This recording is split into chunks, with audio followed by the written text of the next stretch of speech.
Before we begin, write in the comments which city and country you're watching from. This channel exists to record stories that should never have been forgotten.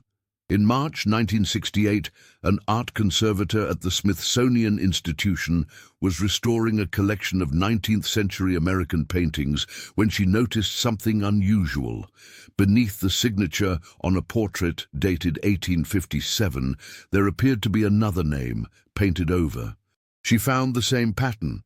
Hidden signatures, always the same name, always painted over and replaced with the name Charles Beaumont, master artist.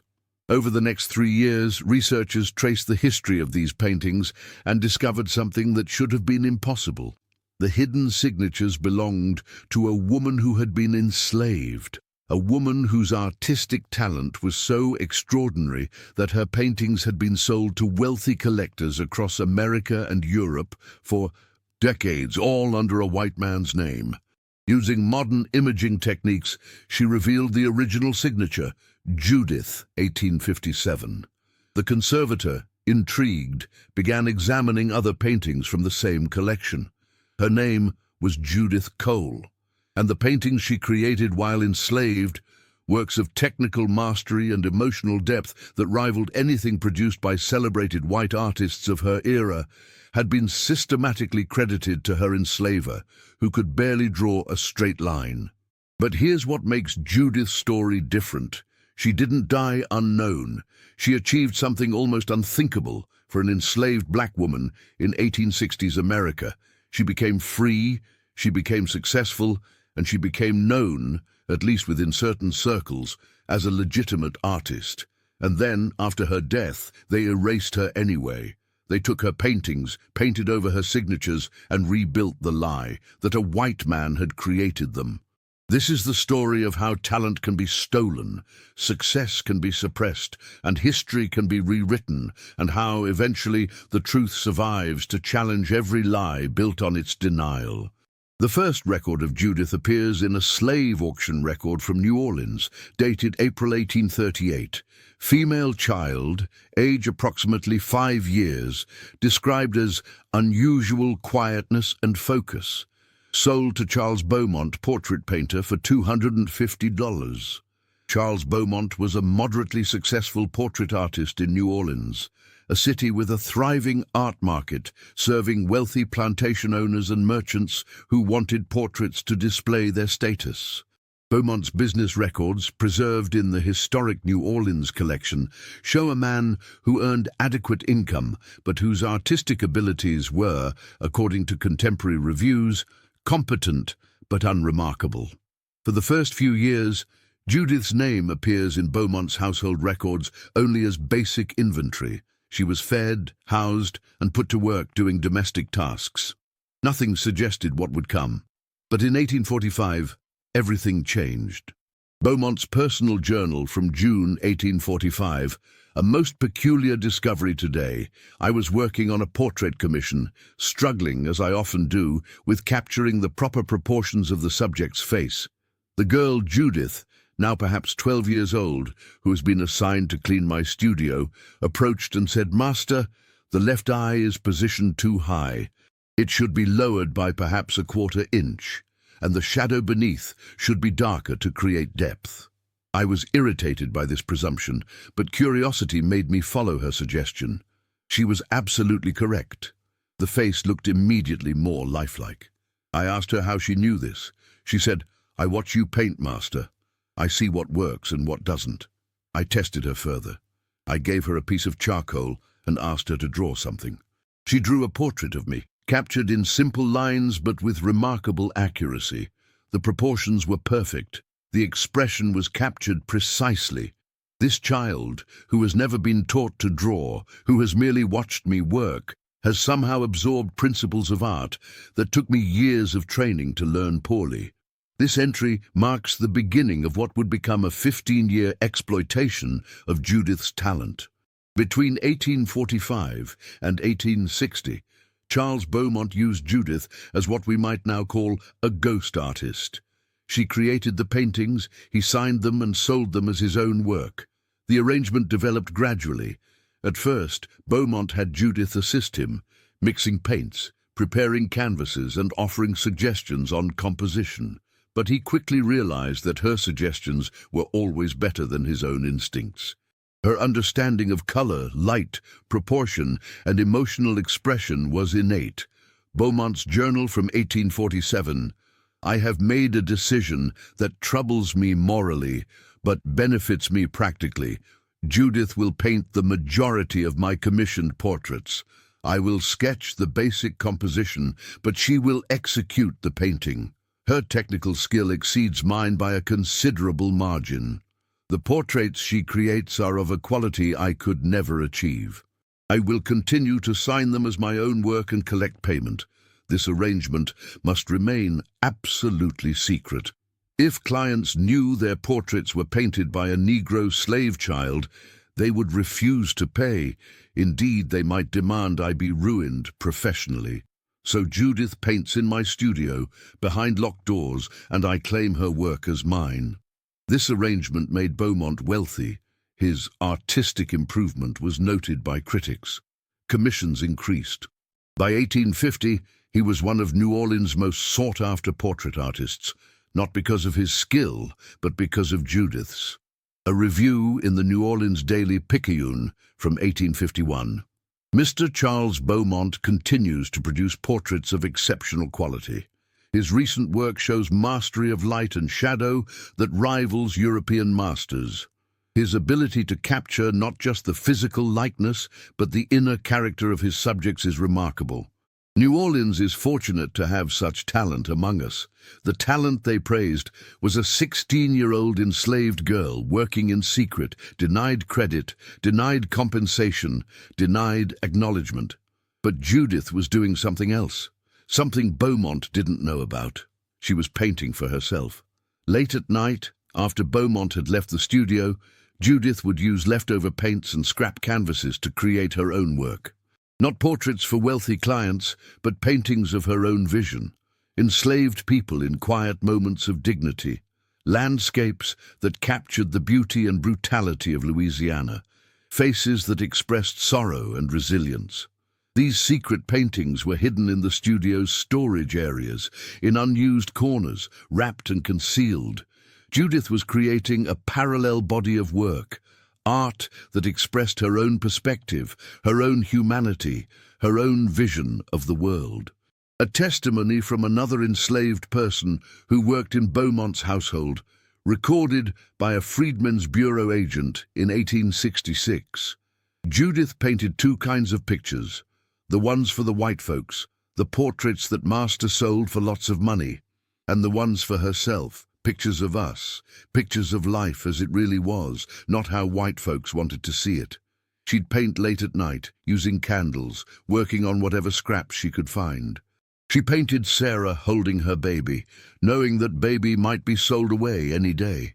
She painted old Thomas, who'd been a craftsman in Africa before being enslaved, sitting with his memories visible in his eyes.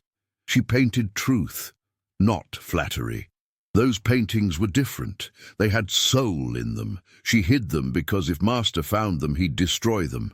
Art that showed enslaved people as fully human, that was dangerous. Between 1850 and 1860, Judith created two bodies of work. The commissioned portraits that made Beaumont wealthy and famous, and her own hidden paintings that documented the reality of enslaved life with unflinching honesty. The first body of work was seen by thousands. The second was seen by almost no one. Both were extraordinary. But in 1858, something happened that would change Judith's trajectory. A client discovered the truth. A wealthy plantation owner named Edmund Forsyth commissioned a portrait of his daughter. As was standard practice, Beaumont sketched a preliminary version, then had Judith execute the final painting.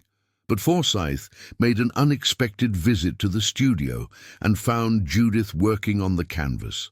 Beaumont was out. Forsyth's letter to a friend, dated March 1858, describes the encounter. "I called on Beaumont to check progress on my daughter's portrait. Beaumont was absent, but his studio door was unlocked. I entered and found a Negro woman, perhaps in her mid-20s, working on the canvas. I assumed she was cleaning or preparing materials, but when I looked closely, I realized she was painting, not roughly, but with precision and skill. I demanded to know what she was doing. She remained calm and said, "I am painting your daughter's portrait, sir. Mr. Beaumont has instructed me in his techniques." This was clearly a lie. Negroes cannot be taught such skills. I insisted Beaumont explain immediately. When he returned, he became defensive. He claimed the woman, Judith is her name, assists him, but that all artistic decisions are his own. I did not believe him. I observed the painting closely. The work was too sophisticated, too confident for an amateur. I confronted Beaumont. "This Negro is painting my daughter's portrait, and you are taking credit and payment for her work." He denied it vehemently. But I hired an art expert to observe Beaumont work on another commission. The expert's conclusion: Beaumont's own painting ability is mediocre. The high-quality work attributed to him must have another source. I believe that source is Judith, Forsyth told other clients. Rumors spread. Some clients were outraged. They had paid significant sums for Beaumont originals that were actually painted by an enslaved woman. Others were curious.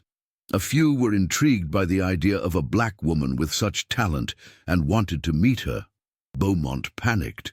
His entire reputation was threatened, and the society he operated within faced a choice: acknowledge that a black woman possessed extraordinary artistic talent or find a way to explain it away.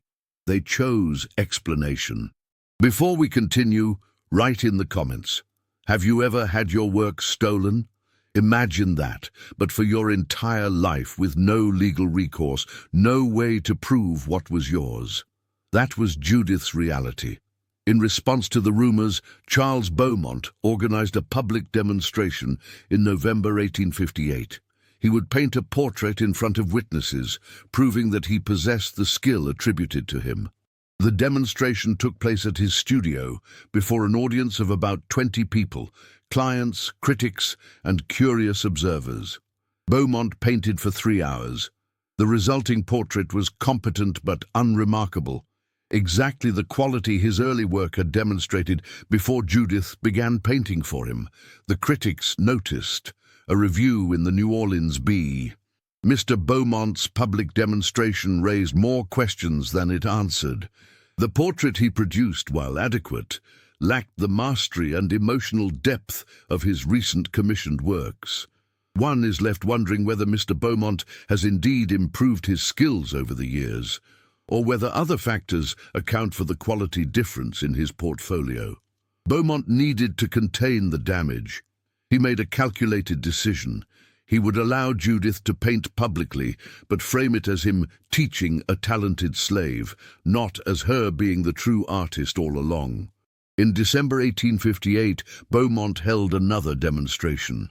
This time, Judith painted while Beaumont provided instruction and direction.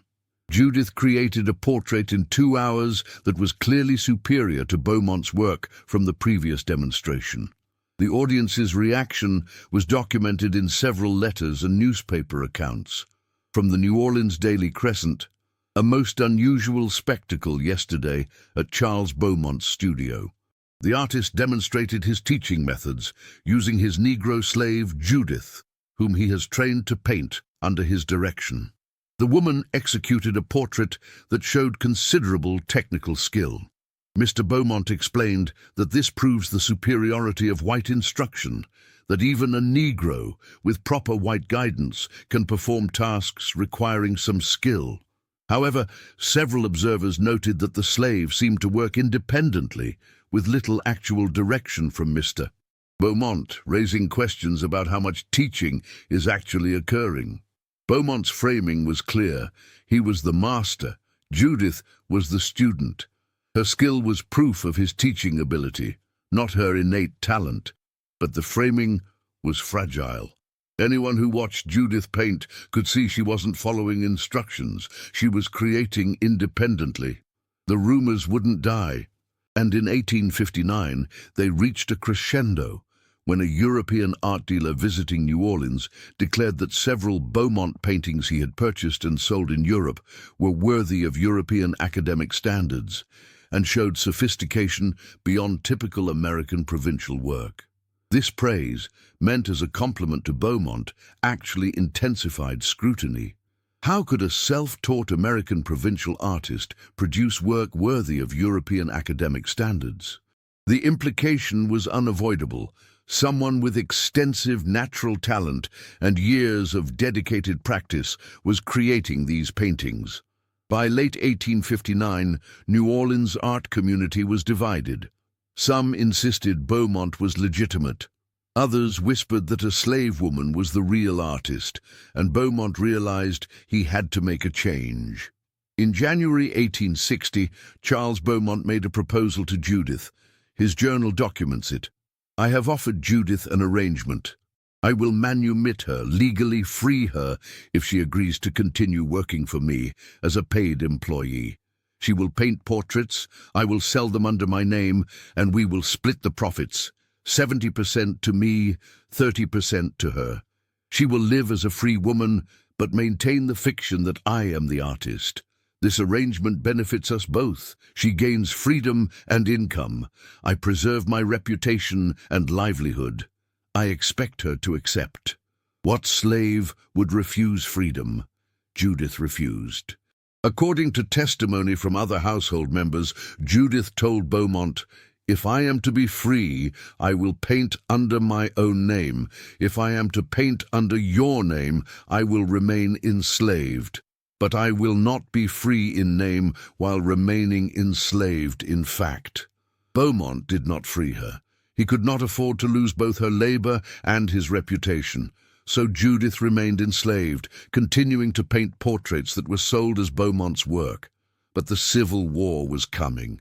And with it, freedom would come whether Beaumont agreed or not. The Civil War began in April 1861. Louisiana seceded from the Union. New Orleans, as a major port city, was a strategic target. In April 1862, Union forces captured the city. The occupation brought chaos, but also opportunity. The Union Army's presence meant that slavery's enforcement became inconsistent.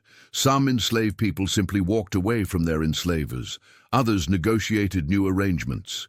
And some, like Judith, saw an opening to claim freedom.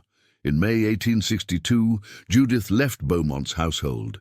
She took with her the hidden paintings she had created over the years, the secret body of work that documented enslaved life with honesty and artistry. She also took paints, brushes, and several canvases. Beaumont's journal from May 1862. "Judith has departed. She simply left this morning, taking materials from my studio. I could report her to authorities, but the Union occupation makes such reports meaningless. I have lost the source of my success. I do not know how I will fulfill existing commissions. I cannot paint at the level clients expect. My reputation is built on work I did not create. I am ruined." Beaumont's prediction was accurate. Without Judith, the quality of his work declined immediately. Clients noticed. Commissions decreased. By 1865, Beaumont had left New Orleans, his reputation destroyed by his inability to maintain the quality that Judith had provided. Meanwhile, Judith was beginning her own career. Between 1862 and 1865, Judith established herself as an independent artist in occupied New Orleans. She painted portraits for Union officers, for free black residents, and for anyone willing to pay a black woman artist. She signed her work Judith Cole, taking Cole as a surname, a name that may have been her father's name or simply one she chose for herself. And for the first time in her life, her name appeared on her paintings. A Union Army chaplain's letter from 1863 describes commissioning a portrait from Judith. "I hired a colored woman named Judith to paint my portrait to send home to my wife. I was skeptical. I had never heard of a Negro artist, much less a woman. But I was astonished by her work. She captured not just my appearance, but something of my character. The painting showed me as I see myself in my better moments, thoughtful, kind, purposeful. When I expressed my amazement, she said simply, "I have been painting portraits for 20 years, sir. I know how to see people." I asked why I had never heard of her. She said, "Because my work was sold under another name. Now I am free, and I use my own name. Perhaps someday people will remember it." Judith's reputation grew within the free black community and among sympathetic union personnel. She was not wealthy. Her prices were lower than white artists charged, and many clients were poor. But she was independent, recognized, and using her own name, and she was painting her truth. The hidden paintings she had created while enslaved, the works showing enslaved people's dignity, pain, and resilience, she now displayed publicly. These paintings documented a reality that white artists typically ignored or romanticized. A newspaper article from a black-owned publication, L'Union, in 1864. The artist Judith Cole has opened an exhibition of her work at the Colored Community Hall. Her paintings depict scenes of enslaved life with honesty and artistry rarely seen. One particularly powerful work shows a mother teaching her child to read, an illegal act, with expressions of both fear and determination. Another shows an elderly man, his body worn by labor, his eyes showing undiminished dignity. Miss Cole's work reminds us that art can document truth, not just flatter vanity. We are fortunate to have such talent among us. For 3 years, Judith lived as a free artist, building a reputation, creating work on her own terms. And then, in 1865, slavery officially ended with the 13th Amendment. Judith was no longer just free in practice, she was free in law. She was 32 years old. She had spent 27 years enslaved, and now, finally, she could build the career her talent deserved. Between 1865 and 1880, Judith Cole achieved something remarkable. She became a successful professional artist. She painted portraits for wealthy black families, for white clients willing to hire a black woman artist, and for institutions. She created works that were exhibited and sold. She trained several young black artists, passing on her knowledge. She was not wealthy. Racial discrimination meant she charged less than white artists and had fewer high-paying clients. But she was independent, respected within her community, and known as a skilled artist. Letters and documents from this period show Judith's growing recognition. A letter from a client in 1867. Miss Judith Cole completed a portrait of my late mother, working from my descriptions and an old daguerreotype. The result captured my mother's spirit so perfectly that I wept upon seeing it. Miss Cole possesses a gift for seeing beyond surfaces to the soul beneath. A newspaper review from 1870. The artist Judith Cole continues to produce work of exceptional quality. Her portraits demonstrate technical mastery and emotional insight. While some may question hiring a colored woman artist, those who have seen her work cannot question her ability. An account book from 1875 showing Judith earned approximately $800 that year. Modest, but enough to live independently and maintain a studio. Judith also documented her own story. She wrote a brief autobiography in 1876, describing her years of enslavement, her secret painting, and her eventual freedom. The manuscript was never published during her lifetime. No publisher would accept an autobiography by a black woman artist, but she preserved it, hoping it might be published someday. An excerpt from that autobiography. For 25 years, I created art that others claimed as their own. I painted portraits that hung in wealthy homes, that were praised by critics, that were sold for sums I never saw. My name appeared nowhere. My existence as an artist was denied, but I knew the truth. I knew which brushstrokes were mine, which colors I had mixed, which choices I had made, and I painted secretly for myself, creating art that told truth instead of flattering lies. When freedom came, I thought my struggle was over, but I learned that being free to paint under my own name does not mean being truly seen. White critics still dismiss work by colored artists. Clients still pay less for our work. Galleries still refuse to exhibit us. But I continue painting. Because I am an artist, because I have stories to tell, because my talent was not extinguished by slavery, and it will not be silenced by prejudice. I paint, I sign my name, and someday someone will remember that I was here. Judith Cole died in November 1880, age approximately 47. Her death certificate listed her occupation as artist, a small victory, having her true profession officially recorded. Judith's obituary in the New Orleans Louisianian, a black newspaper. Miss Judith Cole, artist, has passed away after a brief illness. Miss Cole was a talented portrait painter who overcame the disadvantage of having been born enslaved to establish herself as a professional artist. She will be remembered by the community for her skill, her dignity, and her determination to live as a free artist despite the obstacles placed before her. She is survived by several students who will carry on her artistic legacy. Judith died with a modest estate, a small house, a studio full of paintings, and some savings. She left everything to a young black woman she had been teaching, with instructions that her personal paintings, the ones documenting enslaved life, should be preserved and someday exhibited publicly. Judith believed her legacy was secure. She had lived to see freedom. She had established herself as an artist under her own name. Her work existed, signed and documented. She was wrong. Within a year of Judith's death, something disturbing began happening. Her paintings started disappearing from the historical record. The paintings she had created while enslaved, the ones sold under Charles Beaumont's name, were already attributed to him. But now, even the paintings she had created as a free woman, signed with her own name, began to be reattributed. This happened through several mechanisms. First, dealers and collectors found that paintings by white artists sold for more money than paintings by black artists. So when they acquired paintings signed Judith Cole, they would sometimes paint over her signature and add a white artist's name.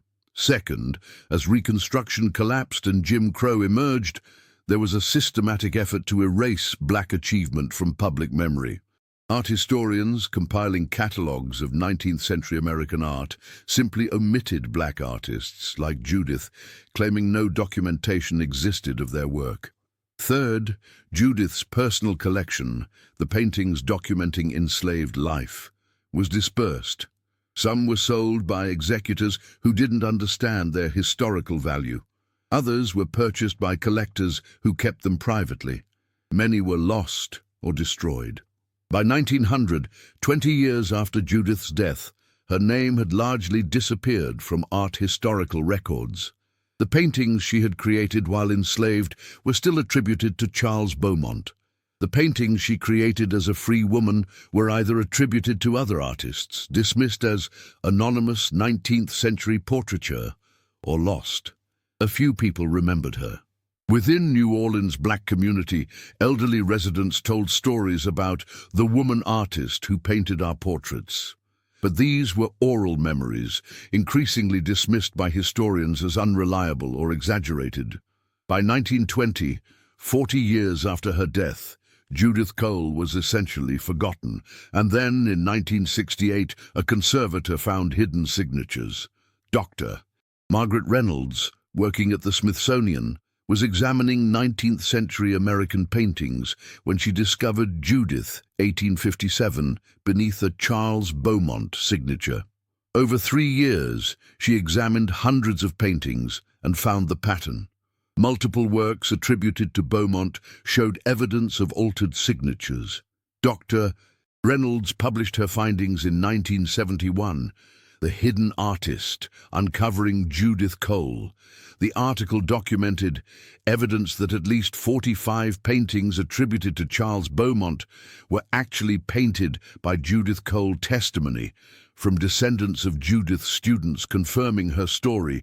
Judith's unpublished autobiography discovered in a private collection comparison analysis showing stylistic consistency across paintings signed Judith Cole and paintings attributed to Beaumont, but showing evidence of altered signatures, the art world reacted with skepticism. Some historians questioned whether an enslaved black woman could have produced such sophisticated work. Others suggested the signatures might be forgeries. Still others argued that even if Judith had physically executed the paintings, Beaumont's direction meant he deserved primary credit. These arguments revealed the enduring power of racist and sexist assumptions.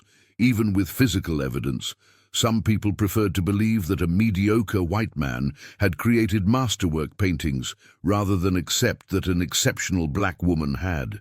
But Dr. Reynolds persisted. She located 32 paintings definitively signed by Judith Cole, works created after 1862 when she was free. She compared the style, technique, and color palette to the Beaumont attributed paintings with hidden signatures. The match was undeniable. By 1975, most art historians accepted the conclusion Judith Cole had been a significant 19th-century American artist whose work had been systematically misattributed and whose legacy had been deliberately erased. The next question was, what should be done about it? In 1977, the Smithsonian organized an exhibition, Judith Cole Reclaiming a Legacy. The exhibition included paintings from her enslaved period, reattributed from Beaumont, paintings from her free period, signed in her own name, her personal works documenting enslaved life, her autobiography and personal papers, historical documentation of her life and career. The exhibition was groundbreaking. For many visitors, it was the first time they had encountered the idea of a 19th-century black woman artist. For black artists and historians, it was validation.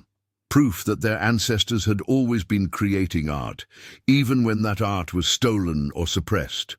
A review of the exhibition in the Washington Post, the Judith Cole exhibition, forces us to confront uncomfortable questions about American art history. How many other artists like Cole existed? Talented individuals whose work was stolen, whose names were erased, whose contributions were denied. How different would our understanding of American art be if we acknowledged all the people who created it, not just the white men who took credit? The Judith Cole story is not just about one woman's stolen legacy. It's about the systematic erasure of black artistic achievement and the ongoing work required to recover what was deliberately hidden. Following the exhibition, museums began reviewing their collections. Several paintings previously attributed to Charles Beaumont were reattributed to Judith Cole. Her autobiography was published. Art history textbooks began including her name, but full recognition remained elusive. Many paintings she created while enslaved remained attributed to Beaumont. Collectors and institutions resisted reattribution because it would decrease the painting's market value. Museums were reluctant to admit they had misattributed works for a century. The fight for Judith's full recognition continues today. In 1995, descendants of one of Judith's students established the Judith Cole Foundation, dedicated to supporting black women artists. The foundation provides grants, exhibition opportunities, and historical research funding. In 2003, the New Orleans Museum of Art held a major retrospective of Judith's work, bringing together over 60 paintings, the largest collection ever assembled. The exhibition catalogue essay concluded, Judith Cole was not an anomaly. She was not an exception. She was one of many talented black artists whose work was systematically devalued, stolen, and erased because of their race and gender. What makes her story unusual is not her talent. It's that enough evidence survived for us to recover her legacy. We must remember that for every Judith Cole, whose name we know, there are hundreds whose names were completely erased. Our responsibility is not just to honor Judith, but to recognize that black artistic excellence has always existed. We just failed to acknowledge it. Today, Judith Cole's paintings are held in major museums across the United States. Her portrait of an enslaved mother teaching her child to read, one of her personal works from the 1850s, sold at auction in 2015 for $2.3 million, a record for a 19th-century black woman artist. But perhaps more importantly, her story is taught in art schools, included in textbooks, and used to challenge assumptions about who gets to be an artist and whose work gets remembered. The final words should be Judith's own, from her 1876 autobiography. I have been asked if I am bitter about the years my work was stolen, about the wealth I should have earned but never saw, about the recognition I deserved but was denied. The answer is complicated. I am angry, yes. How could I not be? I painted masterworks while enslaved, and another person became famous from them. I painted truth while free, and the world preferred to forget me. But I am also proud. Because I survived. Because I continued creating even when creation was punished. Because I documented truth even when lies were more profitable. Because I signed my name even when the world preferred I remain anonymous. They took my paintings and called them another's work. But they could not take my skill. They could not take my vision. They could not take the fact that I created beauty and truth under circumstances designed to destroy both. I painted through slavery. I painted through war. I painted through freedom. I painted through poverty and prejudice. And I never stopped believing that my work mattered, that my perspective mattered, that I mattered. I do not know if I will be remembered. I hope my paintings survive, that my name survives, that someday people will know a black woman created these. A woman who was enslaved created art that equaled anything produced by those who claimed to be her betters. That truth matters. Not because I need recognition, though I would welcome it, but because it proves that talent has no color, no gender, no social class. Only opportunity has those barriers. And when opportunity is denied, talent finds a way to persist anyway. I was an artist. I remain an artist, and no one, not enslavers, not thieves, not history itself, can take that from me. That is my legacy. That is what survives. I am Judith Cole. I was here. I painted. And my work remains as proof. That is enough. If this story moved you, leave a like, share it with someone who needs to hear it, and subscribe to this channel. Judith Cole's paintings hang in museums today, some still misattributed, some finally carrying her name. Her signature was painted over, but it was rediscovered. Her legacy was stolen, but it was reclaimed. That's not justice, not after a century of erasure, but it's proof that truth survives, even when people try to bury it. They tried to stop her rise. They couldn't. Her talent, her determination, and her refusal to remain invisible outlasted every attempt to erase her. Judith Cole, artist, survivor, and proof that greatness cannot be permanently suppressed, only temporarily denied.